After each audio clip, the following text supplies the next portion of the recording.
ever happened to you? You've donated to a crowdfunding campaign for a board game, and now you've got the print and play and have to cut out all those paper pieces. Oh no! Now what are you gonna do? There's got to be a better way. Crowdfunding campaigns have flooded the market full of new board games, and with them have come a lot of print and play versions that, well, you get a lot of pieces of paper to play the game with. Your only other options are to rummage around in your other game boxes to get pieces out of them. Okay, I got some plastic standees, Nazi shock troopers, future money, Lady in the Lake, couple of guns, mutated virus, and Russian tanks. Is that gonna be good? Or to buy expensive generic game pieces that come in packs. I don't have that kind of moolah, dude. How about you? I don't either, but with a little bit of time, alcohol, and hardware, we can teach you how to make some custom game pieces for a fraction of the price. Very nice. So show us what we got here, Adam. Well, we've got some rubbing alcohol. Most people have that lying around. Mm-hmm. Food coloring. If you do any kind of baking, you probably have some of that. Yep. Some gloves to make sure that you don't get food coloring on your hands. Yep. And just some common wooden dowels. Yep. And, that we bought at any craft store. Yeah. And also, we've just got this little divider plastic case that you can also get at any craft store. So, yeah. Why don't you show us how it's done? Yep, let's get started.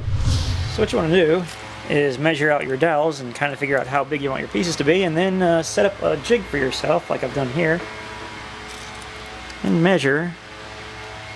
I want mine to be about 1 centimeter.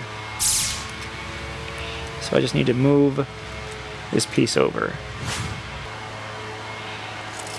And then I can lock it down with my wood clamp. And then remeasure it. And that's about where I want it.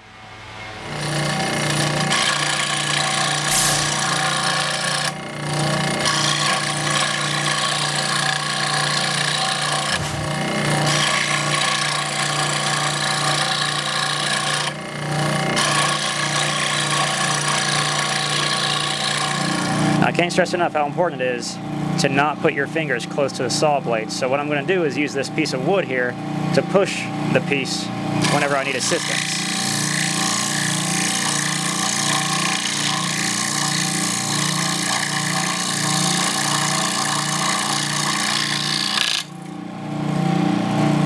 And it cuts into the piece of wood a little bit, but that's no problem. Pour our little pieces into our little plastic container, whatever we want, and then I've also got an extra long piece left over, so I just didn't want to get my fingers too close to the saw blade, so I'm sure we can use that as, say, like a pawn or some kind of meeple or something. So we'll just put that over here. Alright, so here's the sanding bit that we're using. Oh, that's even better.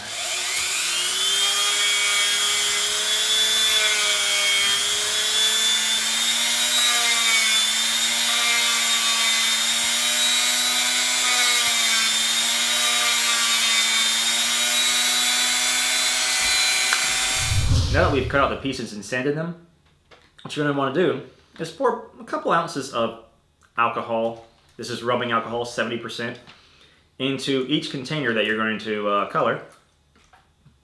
And Adam, if you want to go ahead and grab the dye, what you're going to do is put roughly 10 drops of food coloring in each one. And then once you have put those drops in, go ahead and just pick it up and swirl it around a bit, or if you've got something to stir it with, you can.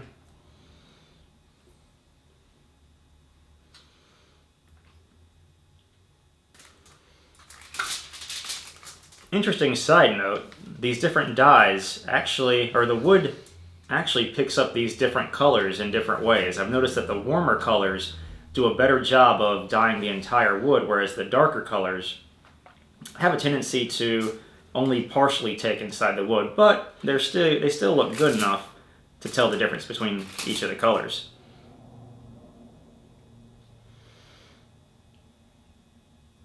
And you can dip each of these little wooden dowel pieces multiple times just to get the shade that you want. Obviously, the fewer times that you dip it, the lighter it's going to be.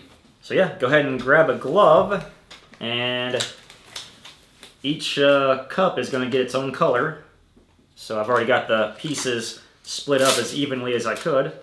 So yeah, just a few at a time, drop them in, they'll soak up the dye, and with the glove you can pull them out once they've been in there for a few seconds, and then just place them on the tinfoil that you've got to you know, keep your wood from, or your table from taking on any of the dye. As you can see here, we've mixed colors already. What we did to create this, I guess this puke brown color is we've mixed all of these colors together into one pile. And then, you know, just like you learned in elementary school, mix different colors together to get your desired color, orange. I found that purple is a very hard color to figure out how to mix, but alright, so it won't take long, just a few seconds in there and then you can pull them out and place them down.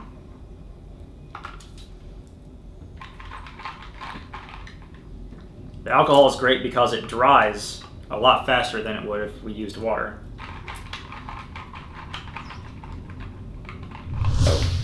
Alright, yep, let's get the blue and the red now. Actually, the red's probably going to turn out pink just because of the way it's so light.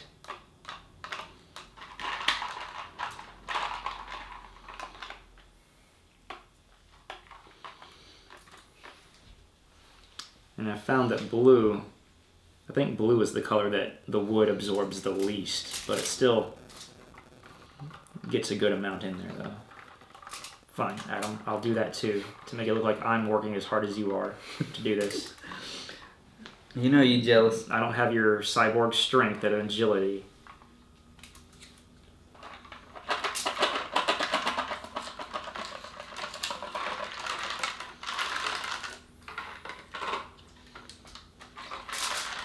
Yeah, that's right.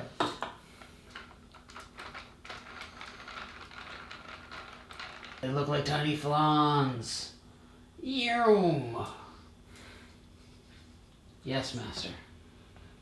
Oh my god, he's controlling my camera via Bluetooth. They look like bloody flans. Get out of my head. They look like, I don't know, Altoids, or what is it that's like blue like that? I'm thinking mints or something. Icebreakers. Icebreakers, is that what they're?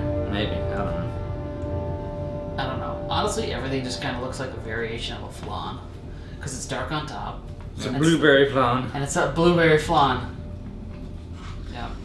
It's a green apple flan. In, what is those? What are those? What am I thinking of? With the Irish guy. The cereal. Lucky Charms. Lucky Charms. So there you have it. With about a good Saturday afternoon, we've made over 300 game pieces in 6 different colors. Yeah, that was pretty easy. Yeah, the green and the yellow have pretty much already dried. And when you rub your finger on them, if any of the dye comes off, which these so far haven't, Nope. you can probably use some kind of spray-on sealer to coat them and keep the dye from coming out and them from losing color. And once again, to create different colors, well, you know, you went to school, you know how to mix colors together, but Yellow is made Yeah. from orange, or maybe I don't know how to make. yeah, maybe you don't know how to make colors. Orange is made from yellow and red. You can mix all the other colors together to create your puke brown. And you'll have some awesome Brown. game pieces that you can use for all of your print and plays. If you've got a way that you know how to make game pieces, feel free to share it with us in a comment below. Also, if you've got any suggestions based on what we did, tell us what you think. Also, any questions, please feel free. We'll try and respond as possible. And be sure to check out our other videos where hopefully we'll be using these in the future. Yep.